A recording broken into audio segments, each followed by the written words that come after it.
There is a place defined not by mountains or fertile plains, but by water. A low, sodden land where the horizon is a constant negotiation between earth and ocean. For centuries, this was Europe's soggy frontier, a mosaic of marsh, bog, and shifting sand, lashed by North Sea storms. Life here was a relentless battle against the tides. Villages clung to precarious dunes, and farmers knew their fields could vanish beneath a winter surge. This was the unlikely cradle of a global giant. How could such a landscape produce not just survival, but staggering wealth and world-spanning power? The answer lies not in what the land gave, but in what its people learned to take from the sea and from each other. Their story is one of transformation, turning geographical vulnerability into commercial supremacy. Welcome to the story of the Dutch Empire, a tale that begins not with crowns or conquests, but with mud, grit, and the first daring steps of traders on uncertain ground. I'm your host, and you're listening to Sleepy Owl.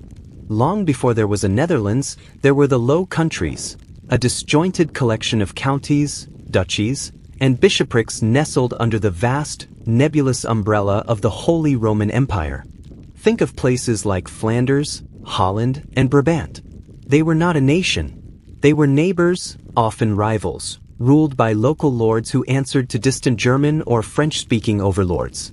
Political unity was a fantasy. Yet, amidst this fragmentation, a potent advantage emerged. Look at a map. See how great rivers like the Rhine, the Meuse, and the Scheldt spill into the sea here? This delta became nature's grand crossroads. Ships from England bearing wool, from the Baltic laden with grain and timber, from France carrying salt and wine, all converged in these havens. Geography had gifted them a destiny as Europe's middlemen. By the 12th and 13th centuries, towns began to stir with this potential. Bruges, Ghent, and later Antwerp grew from muddy ports into thriving hubs of commerce. Their harbors buzzed with activity, connecting to the powerful trade leagues of the North Sea. But what could they offer in return for the raw goods flowing through? The answer was woven on looms. Flanders, in particular, mastered the art of transforming English wool into exquisite, high-quality cloth. Towns like Ypres and Leuven became centers of craftsmanship, their products sought after across the continent. This industry did more than create beautiful fabric. It forged a new social force. Wealth began to concentrate not in the castles of nobles, but in the guild halls and counting houses of merchants. This economic shift sparked a quiet revolution in governance. While knights and dukes ruled the countryside, many of these bustling towns secured charters, legal promises of self-rule. They could elect their own councils, manage their own courts, and levy their own taxes. Can you picture the powerful sense of identity this fostered? A civic pride, separate from feudal obligation, took root. The urban merchant or skilled artisan began to see themselves not merely as a subject, but as a stakeholder. This belief in local autonomy, earned through commerce, would become a cornerstone of a future national character. But prosperity, as it so often does, attracted attention and bred tension. The newly affluent burghers, confident in their wealth and rights, increasingly chafed under the demands of traditional aristocratic rulers. Who truly held power? The man with the sword, or the man who controlled the purse? By the 1300s, Flanders was one of the most densely urbanized places on the continent, a nerve center of European finance and trade. Yet, this very success made the region a prize. In the following century, through a web of strategic marriages and inheritances, control over much of the Low Countries passed to the ambitious Dukes of Burgundy. Based in lands we now call France, the Burgundians sought to weave these prosperous but disparate provinces into a coherent, centralized state. For the merchant cities, this brought a mixed blessing. The dukes offered protection and fostered economic stability, investing in infrastructure and securing trade routes. But their price was high: greater loyalty, heavier taxes, and a slow erosion of those hard-won local privileges. Resentment simmered. In cities like Ghent, citizens revolted against new levies, clashing with ducal forces. The struggle between central authority and civic freedom was just beginning. Despite this political friction, The 15th century was an age of remarkable growth. Antwerp ascended to rival Bruges as a commercial superstar, its docks a forest of masts from across the known world. The region honed its mastery of shipbuilding, finance, and precision manufacturing. Dutch vessels were becoming a common sight from the Baltic to the Mediterranean. Even the countryside transformed, adapting to feed these urban engines, shifting from mere subsistence to producing cash crops for market. And in the taverns and counting houses, financial innovations like bills of exchange and early joint ventures took shape, tools that would one day finance voyages to the ends of the earth. The people of these lowlands were becoming literate, connected, and distinct. When the printing press arrived, it found fertile ground, spreading new ideas about everything from religion to governance. A society was crystallizing, one where practical skill and commercial acumen were valued above noble birth. By the year 1500, the marshlands had been mastered. Canals dissected the land, seawalls held back the ocean, and merchant princes walked paved streets. But this very success had made them a target. The next chapter would see this wealthy, headstrong region caught in the grip of one of Europe's most powerful dynasties, a shift that would ignite fires of rebellion and set the stage for an empire. The Burgundian chapter closed not with a bang, but a signature on a will. In 1500, a child was born in the city of Ghent who would inherit a continent. Charles of Ghent, soon to be Holy Roman Emperor Charles V, was born a son of the Low Countries, but his destiny was to rule a patchwork empire that stretched from Spain to Austria. Suddenly, these merchant provinces were no longer the concern of a regional duke. They were a prized asset in a global portfolio governed from Madrid and Vienna. Initially, Charles treaded carefully. He spoke the language, knew the nobility, and respected the complex web of local privileges. His need for taxes and troops to fight his endless wars against France, against the Ottomans, against Protestant princes, required cooperation, not confrontation. But could such a delicate balance last? As Charles's burdens grew, so did his demands. The flow of gold to fund imperial ambitions increased, and with it came a creeping centralization. Spanish officials gained influence, administrative regions were merged, and the unique customs of Flanders or Holland were viewed as obstacles to efficient rule. Yet, a deeper, more profound challenge was stirring, one that no tax decree could silence. In 1517, a German monk named Martin Luther set in motion the Protestant Reformation. His ideas, printed and smuggled, spread like wildfire into the literate, questioning towns of the Netherlands. Lutheranism, Calvinism, Anabaptism, these were not just new theologies. They were declarations of intellectual and spiritual independence, and they resonated powerfully in a society built on civic autonomy. The emperor, a devout Catholic, saw heresy as treason. His response was a decree of fire. He issued edicts banning Protestant books and teachings, establishing inquisitions to root out dissent. The consequences were brutal. Thousands were arrested, tortured, executed in town squares to serve as grim warnings. In one city, 2 Anabaptist leaders were burned at the stake for refusing to renounce their faith. But fear is a poor dam against a tide of conviction. Persecution, instead of crushing the new faiths, often martyred them. Secret congregations met in hidden rooms. Printing presses, operating in shadows, produced vernacular Bibles and polemical pamphlets. Protestantism, especially the disciplined, community-focused Calvinism, put down stubborn roots. Why would a people used to governing their civic affairs submit blindly in matters of the soul?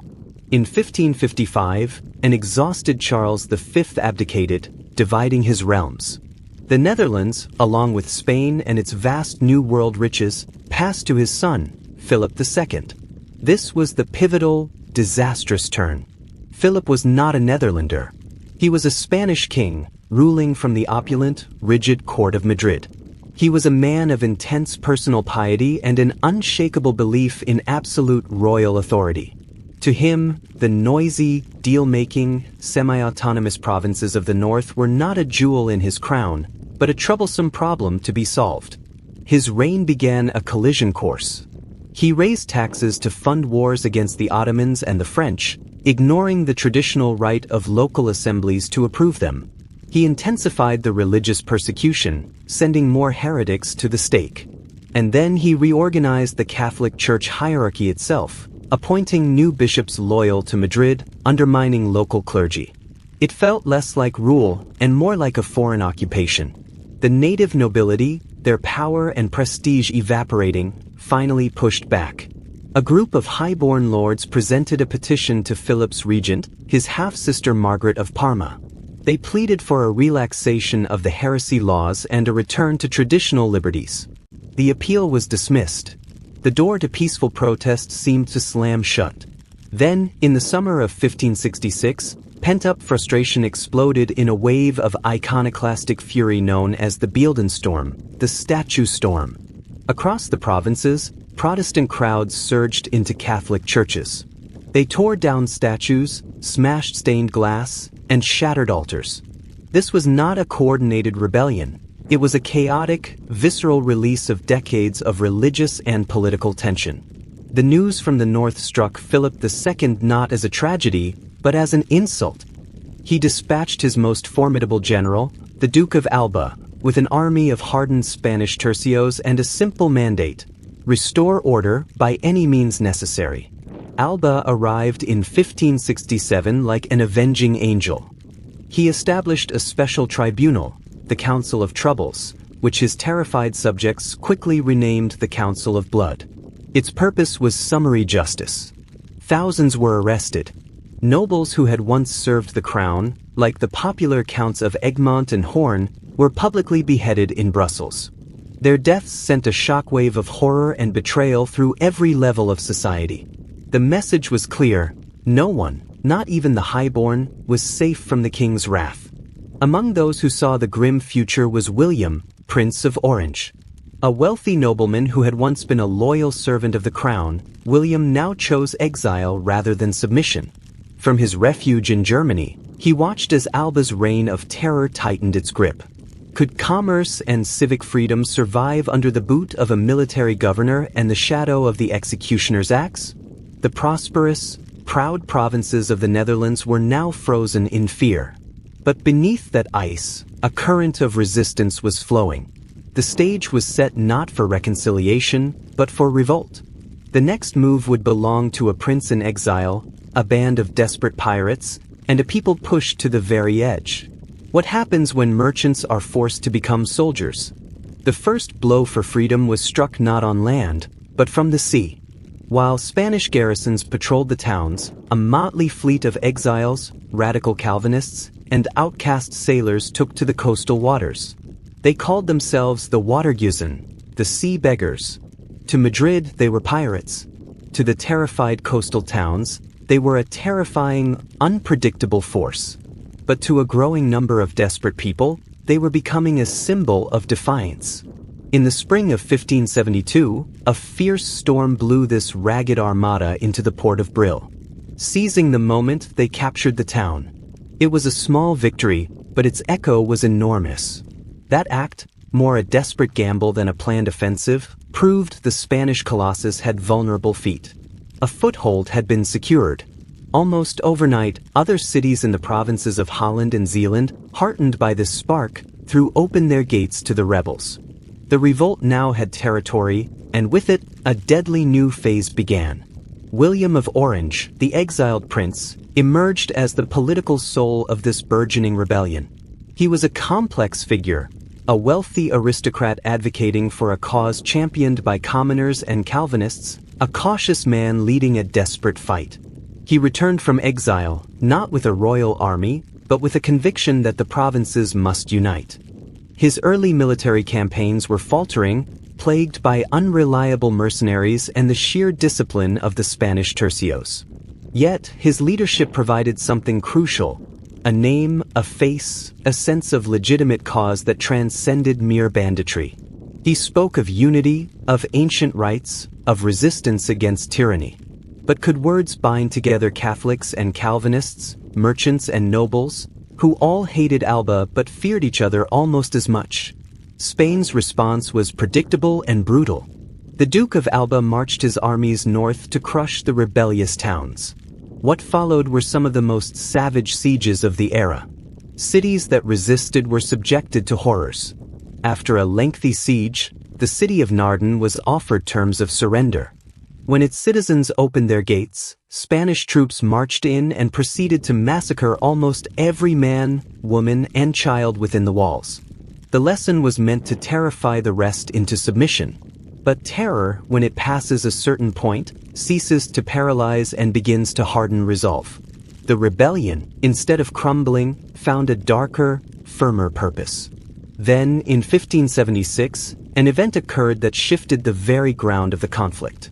In Antwerp, one of the wealthiest cities in the world, a disaster unfolded not by rebel hands, but from within the Spanish ranks. The king's troops, unpaid for months and teetering on mutiny, finally snapped. They turned on the city they were supposed to garrison. 4 days, Spanish soldiers ran amok in an orgy of looting, rape, and murder known as the Spanish Fury. Thousands died. Entire districts were reduced to smoldering ruins. The atrocity sent a seismic wave across all 17 provinces. The nightmare was no longer just heresy hunters or a distant king's taxman. It was the unleashed, starving Spanish soldier at your door. Even staunchly Catholic regions in the south, which had viewed the Calvinist rebels with suspicion, were now united in a single, visceral fear: the army of their own sovereign. This collective trauma forged a fragile, astonishing pact. Later that year, delegates from nearly all the provinces met in Ghent. Setting aside deep religious differences, they signed the Pacification of Ghent. It was a unified demand: expel all foreign troops and restore the traditional liberties of the provinces. For a fleeting moment, it seemed the entire Low Countries, north and south, might stand as one against Madrid. But could such a coalition, born of shared fear, survive the return of complex realities? The unity was beautiful and terribly brittle. The Spanish crown, reeling, replaced the iron-fisted Alba with a more subtle instrument: Alexander Farnese, the Duke of Parma. A brilliant general and a shrewd politician, Parma understood that a wedge existed in the rebel alliance. He offered the predominantly Catholic southern provinces a deal: return to the king's peace, keep your Catholic faith, and we will respect your ancient rights. The offer was seductive. Gradually, the south peeled away, drawn back into the Habsburg fold. The rebellion was geographically split. The north, the provinces of Holland, Zeeland, Utrecht, Friesland, stood alone, a Calvinist-led, merchant-dominated rump state surrounded by enemies. In 1579, facing this new isolation, the northern provinces drew closer together. They signed the Union of Utrecht, a defensive treaty that bound them as if they were one province. This document, born of military necessity, would become the foundational charter of a new nation. 2 years later, they took the ultimate revolutionary step. In the Act of Abjuration of 1581, they formally declared that Philip II was no longer their rightful ruler. A king who tramples the rights of his people, they argued, breaks the sacred bond of sovereignty. He becomes a tyrant and may be deposed. It was a staggering claim, an idea that would resonate in future centuries across oceans. But declaring independence is one thing. Securing it on a blood-soaked battlefield is another. Tragedy then struck at the heart of the rebellion. In 1584, in his home in Delft, William of Orange was assassinated by a French Catholic fanatic who believed he was doing God's work. The father of the revolt was gone. The cause seemed orphaned. In Madrid, they likely believed the rebellion would now collapse into grieving chaos. But they misjudged the spirit they had helped to forge. William's death did not end the fight, it sanctified it. The struggle was no longer just William's. It belonged to the city councils of Amsterdam, to the sailors of Zeeland, to the waterlogged farmers holding the dikes. The torch passed to William's son, a young man named Maurice of Nassau. A new generation was about to take the stage, and with it would come a new kind of warfare, and the first, tentative blueprint for a republic. What shape could a nation take when it was born not from a crown, but from a treaty? The young republic's survival now rested on the shoulders of a soldier.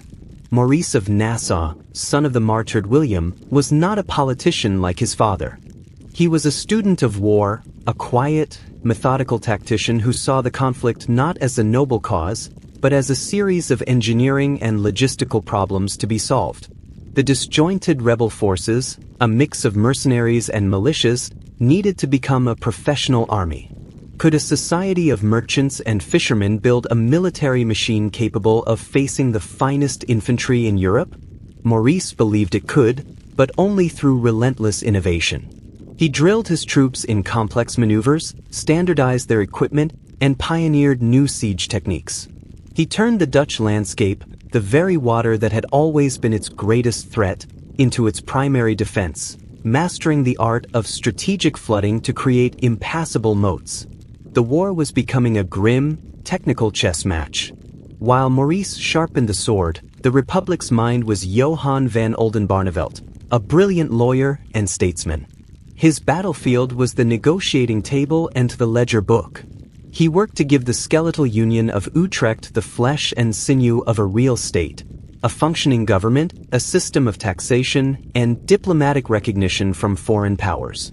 He and Maurice formed an unlikely partnership, the general and the administrator, holding the fragile republic together by sheer force of will. But their visions for its future were on a collision course. Oldenbarnevelt saw a decentralized, mercantile federation where trade trumped dogma. Maurice believed only strict unity, under a strong central authority and a pure Calvinist faith, could ensure survival. This tension between commerce and creed, between federation and central control, would become the Republic's defining internal struggle. Exhaustion, for a time, forced a pause. In 1609, after 4 decades of fighting, the Dutch and Spanish signed the 12 Years' Truce. It was not peace, and Spain pointedly refused to recognize Dutch independence. But it was a breathing space. For the first time in living memory, the guns fell silent. The impact was electric. With resources no longer consumed by war, the energy of the provinces exploded outward. Amsterdam's harbor, once filled with warships, now bristled with the masts of merchant vessels. The city began its meteoric rise, absorbing wealth and talent from Antwerp, which remained under Spanish control. In this interval of tense peace, a new kind of ambition took hold. If we can trade across Europe, the merchants wondered, why not across the world? This ambition crystallized in 1602 with the founding of the Verenigd Oost-Indisch Company, the United East India Company, known forever as the VOC. It was a revolutionary invention. The States General granted this single company a monopoly on all Dutch trade east of the Cape of Good Hope. But it was more than a trading firm. It was, in effect, a private state. It could build forts, wage war, negotiate treaties, and govern territory, all in the name of profit. Its capital was raised by selling shares to the public, from wealthy burghers to modest shopkeepers, tying the fate of the nation directly to the fortunes of Asian spice. For a republic born in rebellion against overbearing authority, wasn't it a paradox to unleash such a powerful, quasi-sovereign entity? Yet, in their view, it was simply applying their mercantile principles on a global scale. The VOC's target was the source of unimaginable wealth, the spice islands of modern-day Indonesia. Cloves, nutmeg, and mace grew there, botanical treasures worth their weight in gold in European markets. But the Portuguese and local sultanates already controlled this trade. The VOC's approach was brutally pragmatic. Its first Governor-General, Jan Pietersen Cohen, articulated a chilling philosophy: trade cannot be maintained without war, nor war without trade. In 1619, he conquered the Javanese port of Jayakarta, razed it, and built in its place a fortified headquarters he named Batavia. From this bastion, the company projected power. When the native Bandanese resisted a Dutch spice monopoly, Cohen's response was annihilation. His forces massacred or enslaved much of the population, repopulating the islands with imported labor. Profit was the creed, and violence its sacrament. Back in the Netherlands, the fruits of this ruthlessness began to arrive. Ships returned to the ports of Zeeland and Holland, their holds bursting with fragrant spices, silks, porcelain, and tea. The wealth was transformative. Amsterdam's skyline, once defined by church spires, was now punctuated by the stepped gables of magnificent new merchant houses lining newly dug concentric canals. The city became the world's warehouse and its bank, inventing the first stock exchange and pioneering financial instruments like futures and maritime insurance. A single company's ambition was reshaping the physical and economic landscape of its homeland. But the truce was expiring. The theological conflict between Oldenbarneveldt's tolerant remonstrance and Maurice's orthodox Calvinist allies had erupted into political crisis. In 1619, Maurice made his move. Using his military authority, he arrested Oldenbarneveldt on charges of treason. The aged statesman, who had done more than anyone to build the Republic's institutions, was tried by a kangaroo court and beheaded. The message was stark. In the end, the man with the army held the power. The Republic had survived its Spanish enemy, but at the cost of its own internal unity. As the drums of war with Spain began to sound again in 1621, the nation was richer, more confident, but also more divided. It now faced its old foe not just as a rebel province, but as a global trading power with a private army of its own in the east. The battlefield had just grown much, much larger. What happens when a republic at war becomes a republic at war on every ocean? As the truce ended and war with Spain resumed, another corporate giant was unleashed. Chartered in 1621, the Dutch West India Company, the WIC, was the VOC's Atlantic twin. Its mandate was just as sweeping: trade, colonization, and war in the Americas and along the African coast. But its character was different from the start. Where the VOC sought to control the production of spices in Asia, the WIC aimed to disrupt and capture the established wealth of the Spanish and Portuguese empires in the West. Its founding charter was less a business plan and more a license for state-sanctioned piracy. Its first great victory set the tone. In 1628, the audacious Admiral Piet Hein intercepted the entire Spanish silver fleet off the coast of Cuba. The haul was colossal, a treasure in silver bullion that financed Dutch armies for years and made shareholders rich overnight. Could plunder be the foundation of a lasting empire? With this windfall, the WIC turned from raiding to planting colonies. In 1624, settlers established New Netherland in North America, with its capital, New Amsterdam, perched on the southern tip of Manhattan Island. It was a commercial venture, focused on the lucrative fur trade with indigenous nations like the Mohawks. The colony was, from its birth, a mosaic. Alongside Dutch farmers were Walloons, Scandinavians, Germans, Sephardic Jews fleeing Iberian persecution, and enslaved Africans. It was a pragmatic, polyglot trading post, not a zealous Puritan settlement. But its growth was slow. The WIC, fixated on quick returns, struggled to attract enough permanent settlers. Its rule was often heavy-handed, clashing with colonists who demanded more self-governance.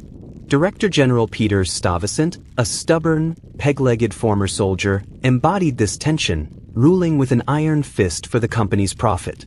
While New Netherland developed fitfully, the WIC's gaze turned south to a far grander and more violent prize: Brazil. Here, the ambition was staggering. In the 1630s, the WIC seized control of a vast swath of northeastern Brazil from the Portuguese. For a moment, it seemed the Dutch might carve out a tropical empire of sugar. To govern it, they sent an extraordinary figure, Johann Moritz of Nassau, a cousin of the stadtholder. He was a Renaissance prince in the jungle. From 1637 to 1644, he ruled from Recife, building palaces, bridges, and botanical gardens. He promoted religious tolerance, sponsored scientific expeditions, and brought artists like Franz Post to paint the dazzling New World landscape. His court was a beacon of curiosity and relative enlightenment. But could such a project last? The underlying reality was brutal. The colony's immense wealth was entirely dependent on sugar plantations worked by enslaved Africans. Johann Moritz's enlightened rule was a thin veneer on a foundation of profound human suffering. That foundation was now being laid across the Atlantic. To feed the labor-hungry plantations of Brazil and, soon, the Caribbean, the Wick became a central player in the transatlantic slave trade. They captured Portuguese forts along the West African Gold Coast, like Elmina, turning them into grim holding pens. A horrific, triangular system took shape. Dutch ships carried manufactured goods to Africa, traded them for captured men, women, and children, transported those enslaved people across the deadly Middle Passage to the Americas, and returned to Europe with sugar, tobacco, and dyewoods. The human calculus was vile, but the profit was undeniable. The wealth of Amsterdam's golden age was increasingly stained with this commerce. Meanwhile, in Asia, the VOC was tightening its grip. Having established Batavia as its Queen of the East, the company became entangled in the complex politics of Java. Rather than outright conquest, they perfected a system of indirect rule. They would intervene in succession disputes between local sultans, offer military support to the most compliant candidate, and in return demand trade monopolies and political loyalty. Slowly, insidiously, the company transformed from a foreign trader into the paramount power in the archipelago. But this meddling was costly and provoked constant resistance. Rebellions flared, requiring expensive military campaigns to suppress. The VOC was learning a painful lesson of empire. Control is more expensive than commerce. Back in Europe, the Long War was finally winding down. The Peace of Westphalia in 1648, which ended the continent-wide 30 Years' War, also formally ended the Dutch revolt. Spain, at last, extended full diplomatic recognition to the United Provinces of the Netherlands. The republic, born 80 years earlier in defiance, was now a sovereign state. The news was met not with wild celebration, but with a sober sense of arrival. The struggle had forged a nation. Yet, even as the treaty was signed, the shape of that nation was being redefined not in Europe, but in distant oceans. The era of fighting for survival was over. The era of global empire had truly begun. But could a republic, built on ideals of liberty and self-governance at home, reconcile itself to the realities of conquest and enslavement abroad? The Golden Age was dawning, and its light would cast very long, very dark shadows. With independence formally secured, the Dutch Republic entered its zenith. This was the Golden Age, a period where the nation's energy, long channeled into a desperate fight for survival, now exploded into a spectacle of creation. Amsterdam became the world's emporium. Its harbor was a forest of masts. Its warehouses smelled of Baltic grain and Sumatran pepper, of Virginia tobacco and Japanese copper. On the newly built exchange, traders shouted bids for shares and ventures to places most could scarcely imagine. The city itself was a masterpiece of civic planning, its elegant canal belt a testament to wealth and order. This was not the glory of a king's court, it was the triumph of the merchant, the banker, the shipwright. The very air seemed to hum with possibility and profit. But what does such unprecedented wealth do to a society's soul? It fueled an artistic revolution unlike any other. Freed from the need to paint for popes or princes, Dutch artists turned their gaze to the world around them. They found the sublime not in biblical epics, but in the play of light on a polished vase, in the quiet dignity of a merchant's face, in the vast, cloud-strewn skies over a flat polder landscape. Rembrandt van Rijn delved into the human psyche with profound compassion, his brushstrokes revealing the weight of thought, the shadow of mortality. Johannes Vermeer captured moments of serene domesticity, where light itself became the subject, pouring through a window to illuminate a girl reading a letter. Frans Hals painted with a vibrant, laughing immediacy, while Rachel Royce rendered the fleeting beauty of flowers with scientific precision. Their art was a mirror held up to a confident, introspective, and deeply curious people. This curiosity drove a parallel revolution in science and thought. The practical demands of global trade, the need for accurate navigation, reliable maps, sturdy lenses, fed a culture of empirical inquiry. In Delft, a draper named Antony van Leeuwenhoek ground his own lenses and peered into a drop of water, discovering a teeming, invisible universe of animalcules.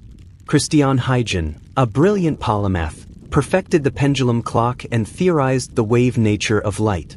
Mapmakers like the Blau family produced celestial and terrestrial atlases of breathtaking beauty and accuracy, charting both the heavens and the expanding known world. The Republic became a sanctuary for free thought too. Philosophers like Baruch Spinoza, whose radical ideas challenged the very nature of God and Scripture, could publish and debate here with a freedom impossible in most of Europe. The Dutch mind was looking outward to the stars and inward to the soul with equal intensity. Yet, this glittering edifice rested on global foundations of profound inequality. The same ships that brought silks for wealthy burghers also carried shackled human beings. The sugar that sweetened European coffee was harvested by enslaved hands in Suriname, a colony the Dutch had secured in a trade with the English, swapping the struggling outpost of New Netherland for this promising plantation frontier. In the Caribbean, islands like Curaçao and St. Eustatius thrived as bustling, immoral trading hubs, where goods and human lives were bought and sold with cool efficiency. The Republic's famed tolerance had sharp, unspoken limits. It applied within the homeland, among its citizens, but rarely extended to those under its imperial power. Was this the inevitable paradox of a mercantile empire? Could a beacon of liberty at home also be an architect of bondage abroad? This duality was mirrored in the Republic's political heart. The nation was an awkward, brilliant machine, a confederation of 7 fiercely independent provinces, each with its own government, traditions, and priorities. The National Assembly, the States General, was a forum for endless negotiation, not a center of command. Leadership was provided by the stadtholder, a role often held by the Princes of Orange, who served as military commander and a unifying figure. But tension between the provincial elites, the regents of cities like Amsterdam, and the Orange stadtholders was a constant feature of political life. The regents prized peace, profit, and local control. The Oranges often pushed for stronger central authority, especially in times of war. This delicate balance had held during the fight for independence, but peace and prosperity made the contradictions more glaring. Prosperity, inevitably, bred envy. The Republic's dominance of the seas, its stranglehold on key trades, and its overflowing wealth had not gone unnoticed. Across the North Sea, a resentful England watched and plotted. Under Cromwell and later the restored monarchy of Charles II, England passed navigation acts designed to choke Dutch shipping. Trade disputes escalated into skirmishes, then into open war. The First Anglo-Dutch War, fought in the early 1650s, was a brutal wake-up call. It was a conflict of a new kind, not over territory or religion, but purely over commercial supremacy. The English Navy, more centralized and heavily armed, scored significant victories. The Dutch were forced to concede to the navigation acts, a humbling blow. But it was only the first round. The rivalry between these two seafaring powers, so alike in ambition yet so different in character, was destined to define the coming decades. The Republic's golden age was about to be tested in the crucible of saltwater and cannon fire. Could a nation of merchants outfight a kingdom built for war?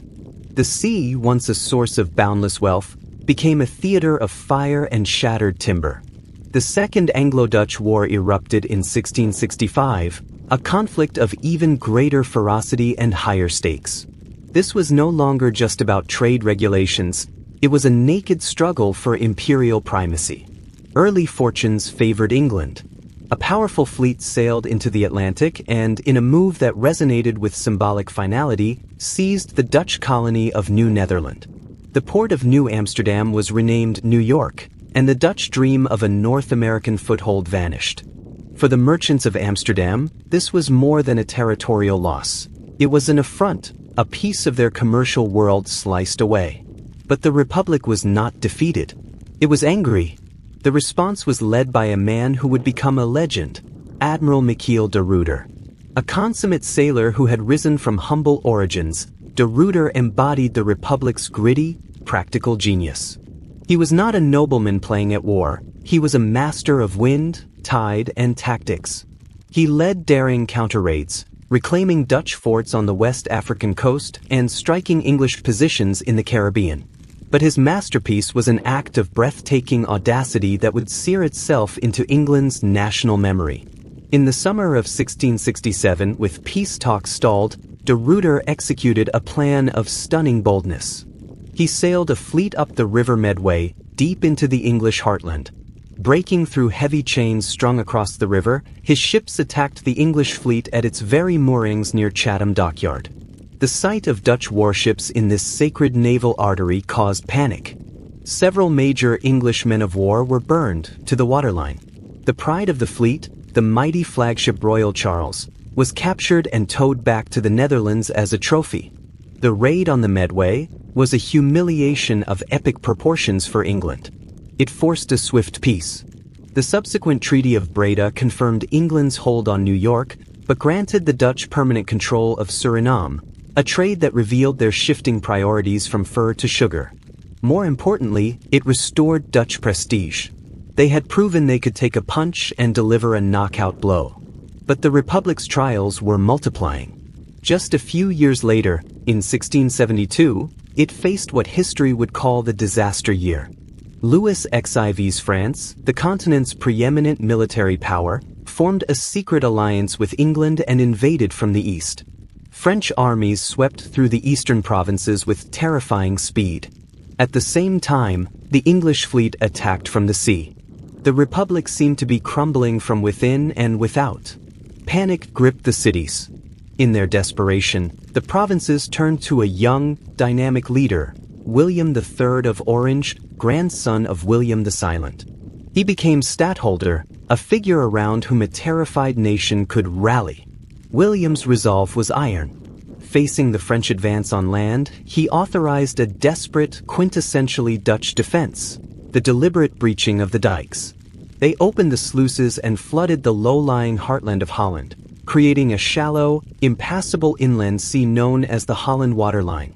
The advancing French army, one of the finest in the world, was brought to a literal standstill by water and mud. It was a staggering act of national sacrifice.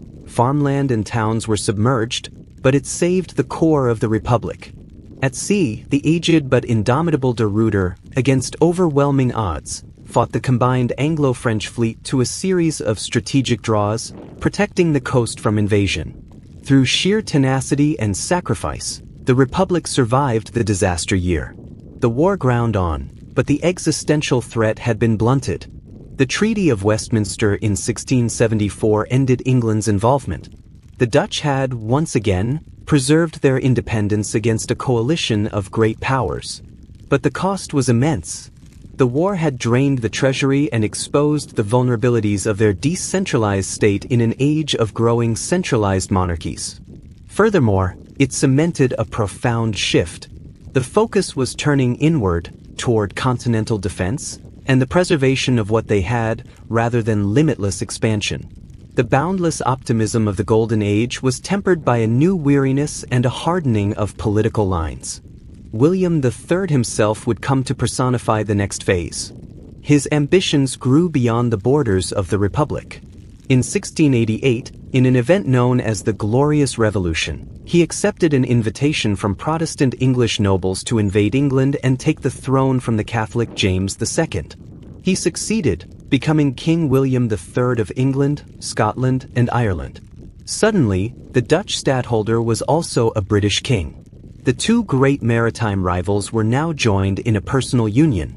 This extraordinary twist of fate ended the Anglo-Dutch Wars and aligned the two nations against their common foe, the France of Louis XIV. For the Dutch Republic, it was a diplomatic masterstroke that secured its safety. But it also marked a subtle, profound transition. The epicenter of maritime power and financial innovation was beginning its slow, inexorable drift across the North Sea to London. The Republic's moment of unquestioned supremacy was passing. It remained wealthy, powerful, and globally connected, but the relentless tide of history was turning. The question now was not how to expand the empire, but how to manage it and how to hold on to its core in a changing world. With the fires of European war banked, at least for a time, the gaze of the Dutch state turned back to its sprawling overseas possessions. The age of the charismatic, all-powerful trading company was fading. The WIC, burdened by debt and mismanagement, had already been dissolved and reformed into a weaker entity.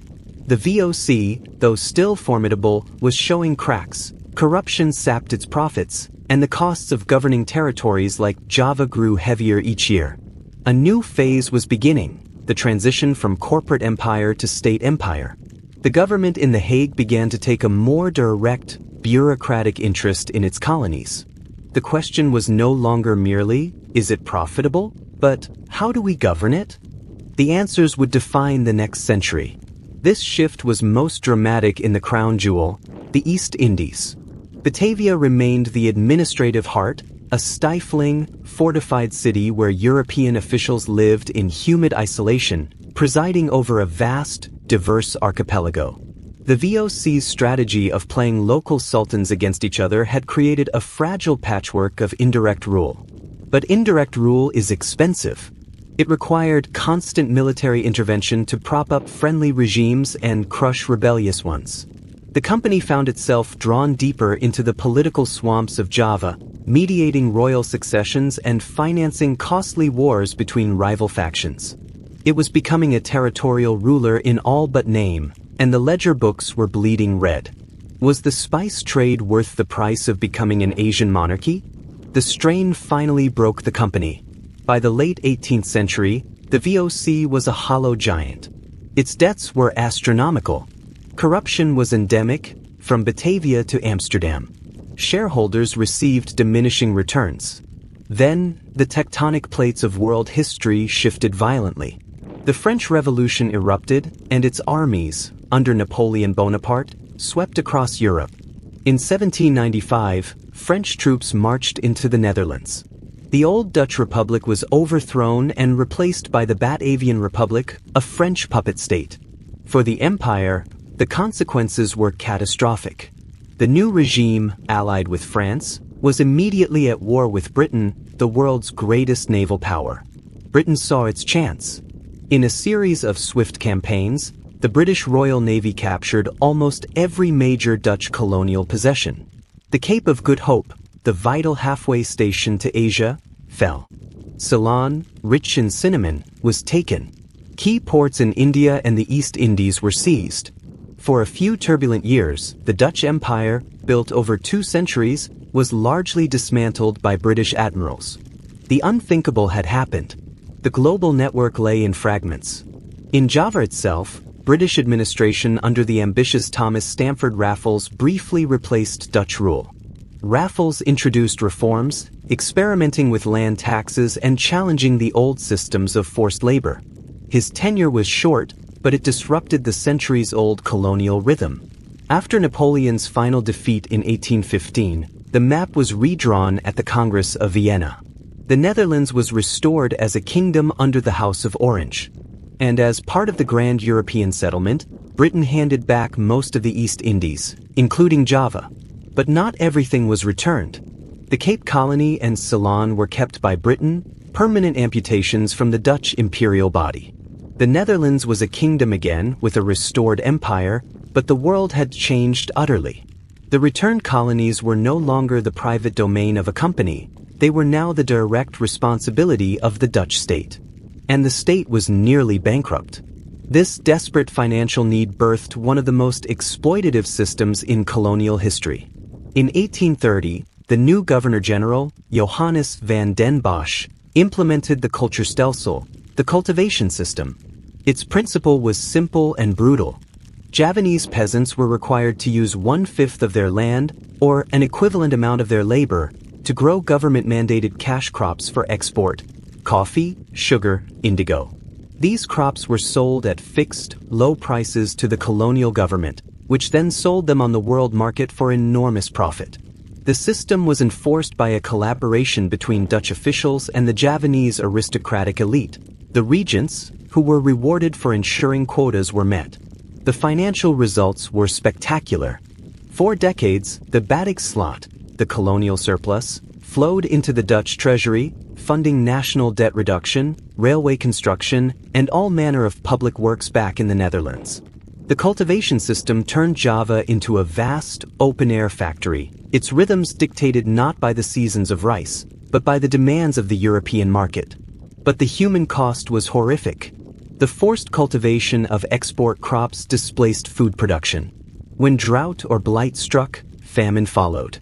Villages that failed to meet quotas faced harsh punishment. It was a system of institutionalized extraction that enriched a nation half a world away while impoverishing the land and people it depended upon. The Golden Age's legacy had curdled into something far darker.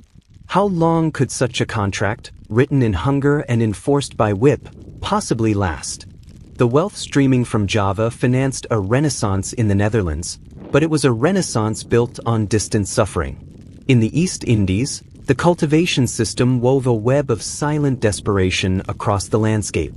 Farmers watched their rice paddies converted to neat rows of coffee bushes or sugarcane, crops they could not eat and whose profits they never saw. The system created perverse incentives.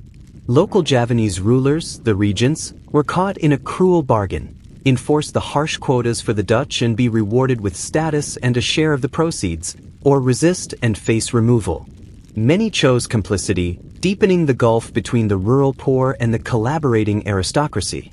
The very social fabric of Java was being stretched and torn by the demands of a European treasury. Yet, even the most oppressive systems cannot seal every crack where light and dissent can enter. In the Netherlands itself, the moral contradictions of this wealth began to stir a conscience. The catalyst was not a politician's speech, but a novel. In 1860, a former colonial official named Edouard Douze Dekker, writing under the pen name Multatuli, "I have suffered much," published Max Havelaar. It was a searing, satirical indictment of the colonial system. Through the story of an idealistic Dutch administrator trying and failing to protect Javanese villagers from exploitation, Multatuli ripped away the official narrative of benevolent governance. He exposed the corruption, the greed, and the human misery with furious, heartbreaking clarity. The book landed like a thunderclap in Dutch drawing rooms. For the first time, the comfortable middle class, sipping coffee grown in Java, was confronted with the bitter truth of its origin. Max Havelaar became a sensation, sparking fierce public debate and galvanizing a liberal political movement that demanded reform. It asked a question the nation could no longer ignore: did their prosperity require this kind of suffering? The era of quiet extraction was over. The age of ethical scrutiny had begun. Pressured by this growing ethical policy movement, the Dutch government began, slowly and reluctantly, to dismantle the cultivation system from the 1860s onward. Coffee was the first monopoly to be liberalized, then sugar.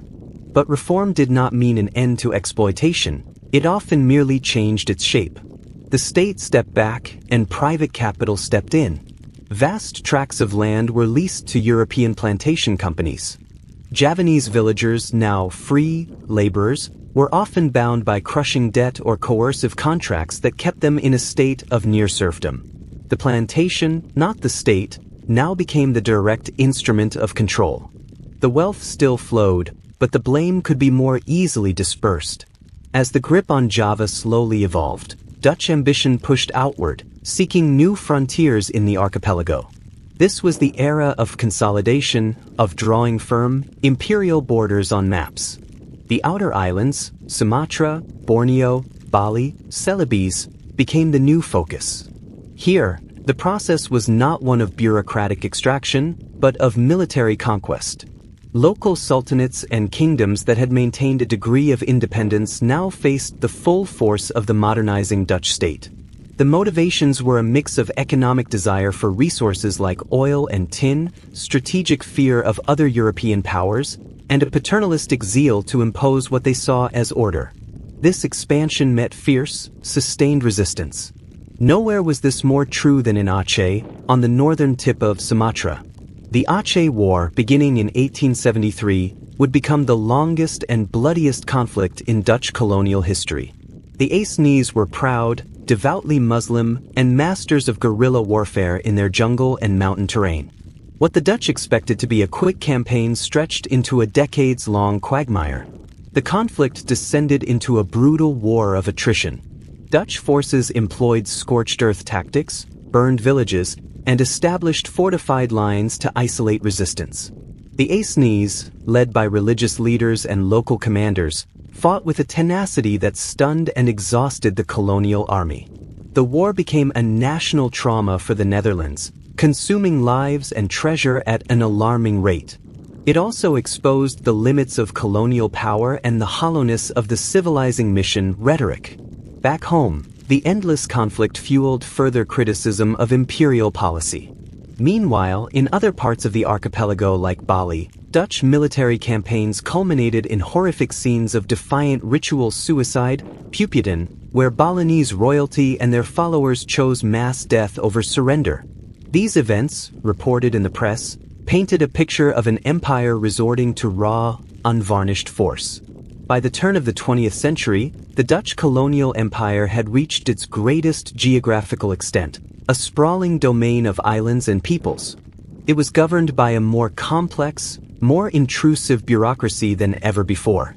Railways snaked through Java, telegraph lines connected Batavia to The Hague, and a growing class of educated Indonesians worked as clerks and teachers within the system. Yet, beneath this veneer of modern control, powerful currents were gathering. The resistance in Aceh and elsewhere proved that the will for independence could not be extinguished. The ethical policy, for all its limitations, had fostered a small but influential Indonesian intelligentsia. And the very tools of modernity, education, print media, improved communication, were beginning to be turned against the colonizers. The empire stood at its peak, but the ground beneath it was starting to tremble. The next shock would come not from within the archipelago, but from a world at war. The 20th century arrived, and with it, the first global tremor. Though the Netherlands remained neutral in the First World War, the conflict reverberated through its empire. Trade routes were severed, inflation soared, and shortages bit hard in the East Indies. This economic dislocation awakened a new political consciousness. Indonesian soldiers and laborers, drafted to serve Allied causes, traveled and saw a world beyond the plantation. They returned with new ideas. More importantly, they witnessed the European powers, the supposed masters of the world, tearing each other apart in an orgy of mechanized slaughter. The myth of white invincibility was cracking. In this ferment, organized nationalism found its voice. The first major movement was Serkat Islam, a mass organization that began as a Muslim commercial cooperative but swiftly transformed into a political force demanding economic justice and self-respect. Its rapid growth, reaching hundreds of thousands of members, demonstrated the power of mass mobilization. Then came more radical visions. In the 1920s, a young engineer named Sukarno co-founded the Indonesian National Party, PNI, which openly called for Merdeka, independence. His charismatic oratory, blending Marxist anti-colonialism with romantic appeals to a unified Indonesian identity, electrified a generation. The Dutch response oscillated between clumsy reform and harsh repression. They created a toothless Volksraad, People's Council, with limited Indonesian representation, a sop to the demand for participation. But they also exiled Sukarno and other leaders to remote islands, trying to decapitate the movement. It was a strategy of containment, doomed to fail. Can you imprison an idea whose time has come? The containment strategy shattered completely with the next global cataclysm. In 1940, Nazi Germany invaded and occupied the Netherlands. The Dutch government fled to London. For 5 years, the homeland was under a brutal foreign yoke. Then, in 1942, the empire itself was struck a mortal blow. Japan, seizing its moment, invaded the East Indies. The Dutch colonial army, undermanned and outmatched, collapsed in a matter of weeks. The unthinkable happened. After 3 centuries, Dutch rule was abruptly erased. The Japanese occupation was harsh, marked by forced labor, famine, and brutality. Yet, paradoxically, it was the incubator for independence. To administer the archipelago, the Japanese co-opted Indonesian nationalist leaders like Sukarno and Muhammad Hatta. They were given platforms, allowed to organize, and tasked with mobilizing the population for the Japanese war effort. For the first time, Indonesians saw their own leaders in positions of authority, while their former Dutch masters were imprisoned in camps. When Japan surrendered in August 1945, a power vacuum of historic proportions opened. Just 2 days later, on August 17th, Sukarno and Hatta seized the moment. Standing before a small crowd in Jakarta, they proclaimed the independence of Indonesia. A republic was born not from negotiation, but from a bold declaration. The Dutch, reeling from their own occupation and just liberated by Allied forces, were incredulous. They saw the republic as a Japanese puppet, an illegal entity. They were determined to reclaim their colony, to restore the pre-war order. But the world of 1945 was not the world of 1830. The Atlantic Charter had been signed, the United Nations was forming, and the very concept of empire was now morally contested. What followed was a complex, bloody 4-year struggle known as the Indonesian National Revolution. Initially, British troops arrived to disarm the Japanese and maintain order, but they quickly found themselves caught between Dutch intransigence and Republican resolve. Skirmishes broke out. The Dutch, rebuilding their military strength, launched 2 major offensives in 1947 and 1948, which they euphemistically called police actions. They were, in fact, full-scale military invasions that reclaimed key cities and plantation areas. But the Indonesian Republic didn't collapse. It retreated to the interior of Java and Sumatra, where it waged a relentless guerrilla war.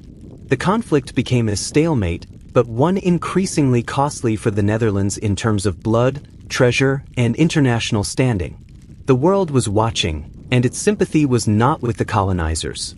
Reports of Dutch military excesses against civilians filtered out, causing outrage.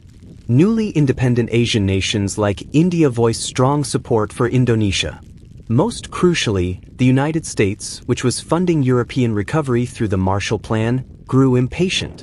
Washington feared the prolonged conflict would push the nationalists into the communist camp. Under immense American and United Nations pressure, the Netherlands was forced to the negotiating table. The diplomatic game was up.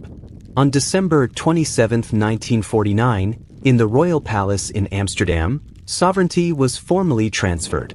The Dutch East Indies ceased to exist. In its place stood the Republic of the United States of Indonesia.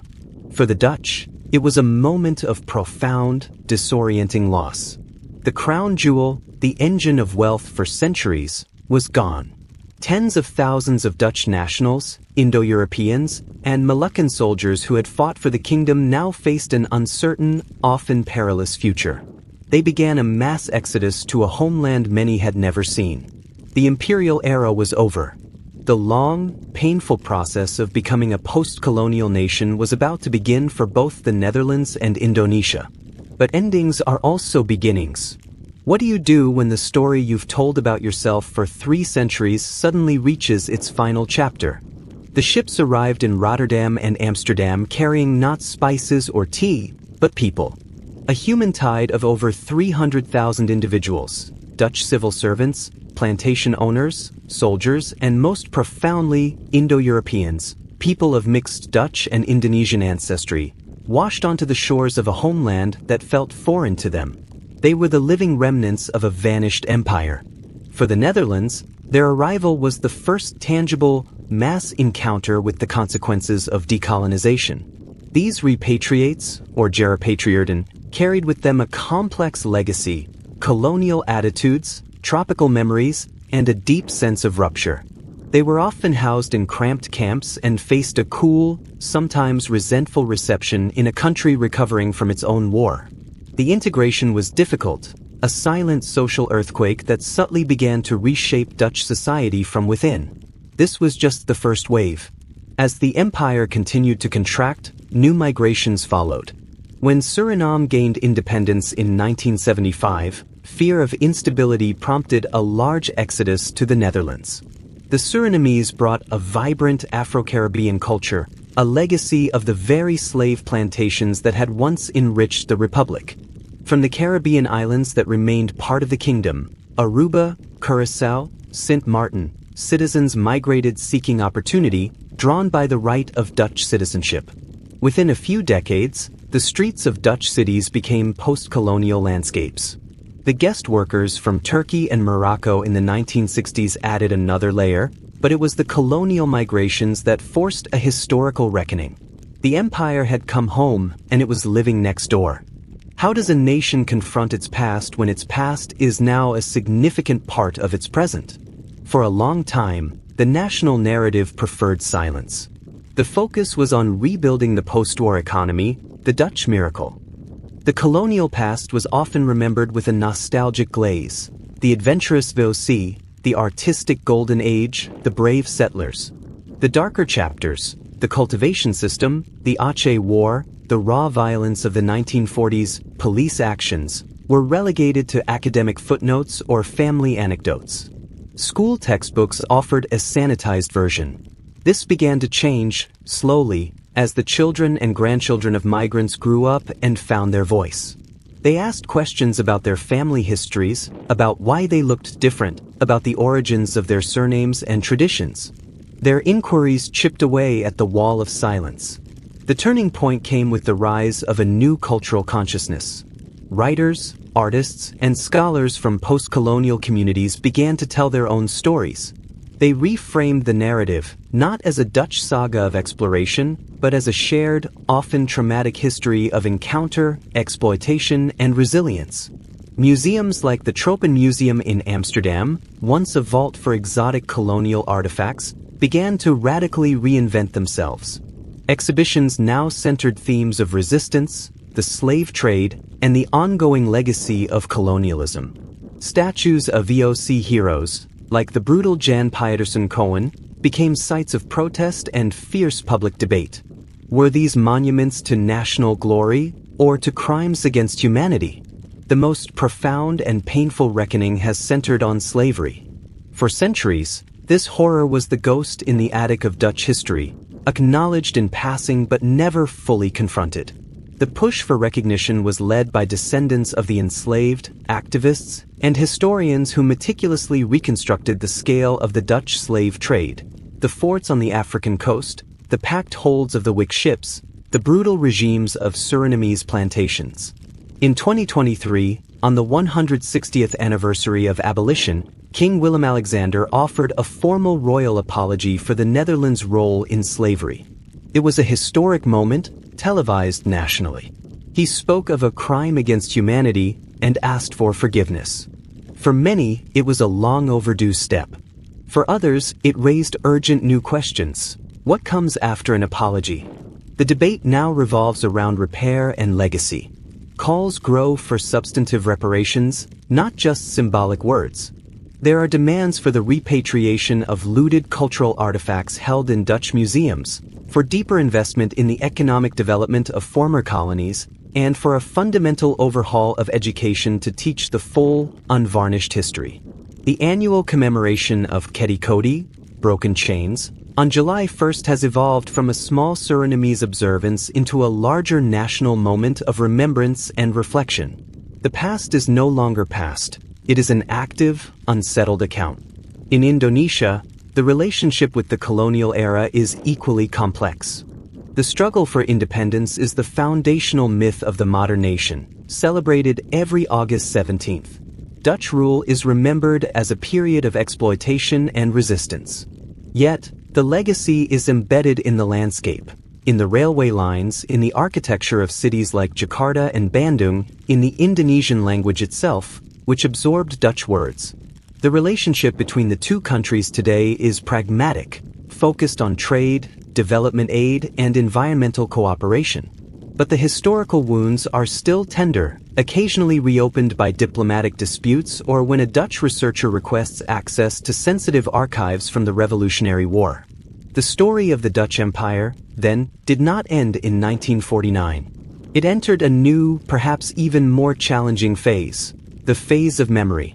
It became a story told in Dutch classrooms, in Indonesian family histories, in the DNA of its diasporas, and in the heated debates of parliaments and talk shows.